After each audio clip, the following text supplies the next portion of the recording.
Today we're talking about the 5 pros and cons of living in Mount Pleasant, South Carolina. Mount Pleasant is one of the more affluent suburbs located in the Charleston area. It's known for having a small town feel and many residential neighborhoods to choose from, along with a ton of commercial and retail spaces. Mount Pleasant can be divided into 2 parts, north of the Isle of Palms connector and south of the Isle of Palms connector. South of the Isle of Palms connector, you're closer to downtown Charleston, but in this video, we're talking about Mount Pleasant as a whole. Mount Pleasant is like a second home to me because my parents have lived there for 7 years. When they first moved there from Charlotte, North Carolina, I was still in college, so it was my home for summer breaks. I even waitressed at Wasabi in Mount Pleasant as one of my college summer jobs. And then when my husband and I's house burned down last year, we lived with my parents in Mount Pleasant for 7 months. So I've spent a lot of time in Mount Pleasant, and again, it feels like a home to me, and there are a lot of things to love about the area. We'll start with the pros. The beaches are one of the reasons people move here, so being close to Isle of Palms and Sullivan's Island is a huge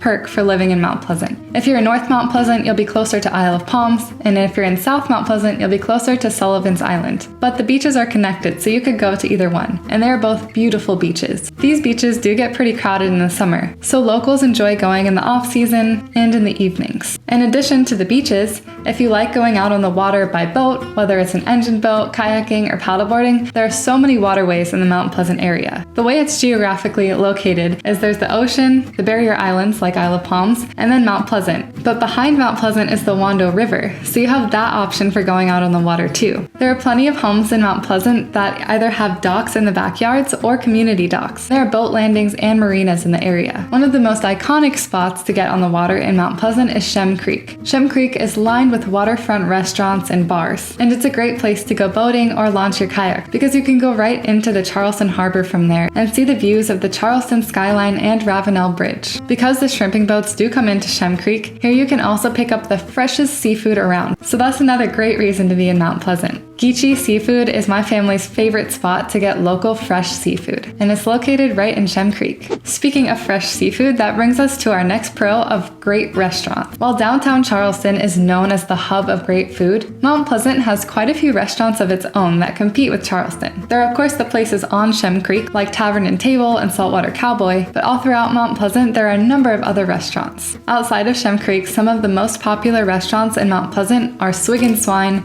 Page's Okra Grill, Vicious Biscuit, and Gray's Restaurant. One of my favorite restaurants in Mount Pleasant is Five Loaves Cafe, which has amazing soups, salads, and sandwiches. The town of Mount Pleasant actually has a page with all of the restaurants in the area, so you can see just how many dining options there really are. And if you don't like seafood, no problem, because they have Italian, Thai, a new Indian place, and so much more. This shows that you don't even need to leave Mount Pleasant to find great food. Mount Pleasant has a number of wonderful local places, but if you like the chains that you're familiar with, there are plenty of those too. And of course fast food like Chick-fil-A, Raising Cane's, and more. The next pro for living in Mount Pleasant is that there are so many shopping options. Whether you're looking for a big name department store or a local boutique, Mount Pleasant has it all. One of the most popular shopping spots in Mount Pleasant is Town Center, which is located in the middle of Mount Pleasant, making it convenient. It's an outdoor shopping center with restaurants and many names that you're familiar with, like Belk, Old Navy, Barnes & Noble, Bath & Body Works, Lululemon, Men's Warehouse, and then dining, like P.F. Chang's, Burton's Grill, a smoothie shop, ice cream, and more. Town Center is also where the Regal Palmetto Grand movie theater is located, so it's a great place to go shopping, grab some dinner, and then watch a movie. But that's not all. Mount Pleasant is lined with retail stores.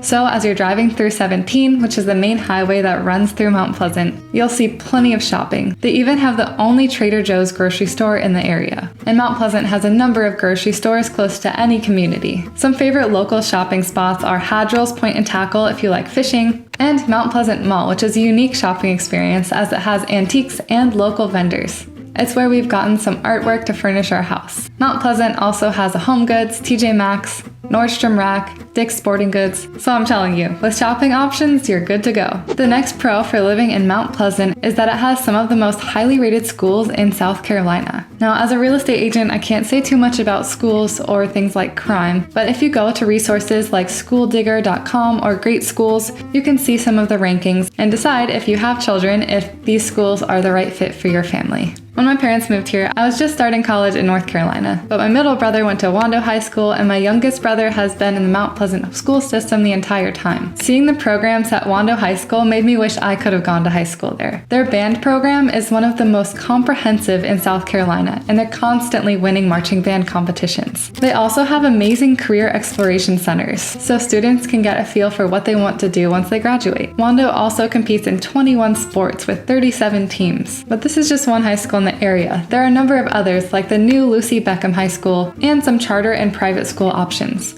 There are even some local homeschooling groups if that's the route you decide to take. The fifth pro of living in Mount Pleasant is that it has a nice upscale, well-maintained feel.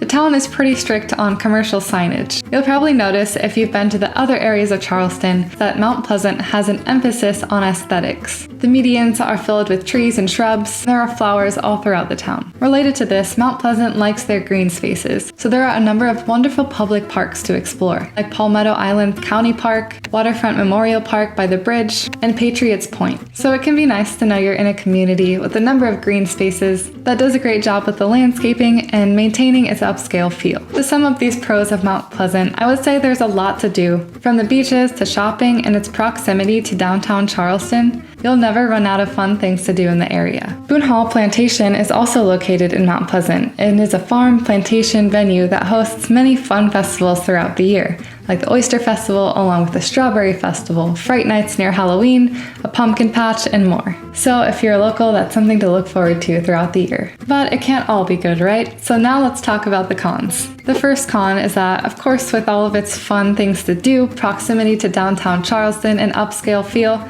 it will come with quite a price tag. Mount Pleasant is one of the more expensive areas in the region outside of the beach areas. The median sales price for a single-family home in the area is about $900,000, and the median sales price of a townhome or condo in the area is about $500,000. This is much higher than the Charleston average. So if you're planning on moving to Mount Pleasant, you'll have to budget more for your home or rent. Now, of course, you can find neighborhoods where the price point is below that value, but it's even easier to find homes above the $1 million mark in Mount Pleasant.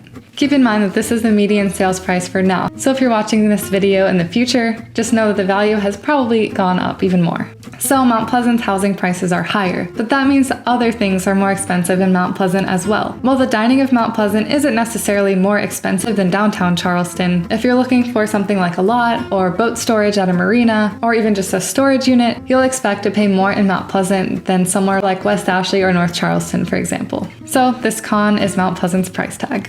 The next con for Mount Pleasant is the traffic, and I cannot tell you how many times I have been stuck in this traffic in Mount Pleasant. There are a few intersections that just kill me, like turning onto 41 from 17, it always seems to be backed up in the left lane. And then in South Mount Pleasant, as you get close to downtown Charleston, the traffic is always heavy too, pretty much any time of day it seems. Rush hour is a pain since a lot of people have to commute outside of Mount Pleasant for jobs. So you'll have a mix of job commute traffic and schools letting out at the same time, and it's just not a great combo. The town of Mount Pleasant is doing a study on traffic to try to figure out some solutions, and I really hope they do come up with some good ones. Mount Pleasant's traffic also makes it a little less pedestrian friendly, as some areas could be more walkable, but you don't really want to cross a 6-lane highway to get to your destination. Highway 17 runs throughout all of Mount Pleasant, and it used to be a smaller road, but now it's like 3 lanes on each side and it'll still get super backed up. I get comments on my videos like, "We're full, don't move to Charleston because the traffic is horrible." So I of course had to mention this con for Mount Pleasant, but it also holds true for the Charleston area as a whole, which is why I did a whole video on it. The next con for Mount Pleasant isn't a huge one, but I did want to mention it.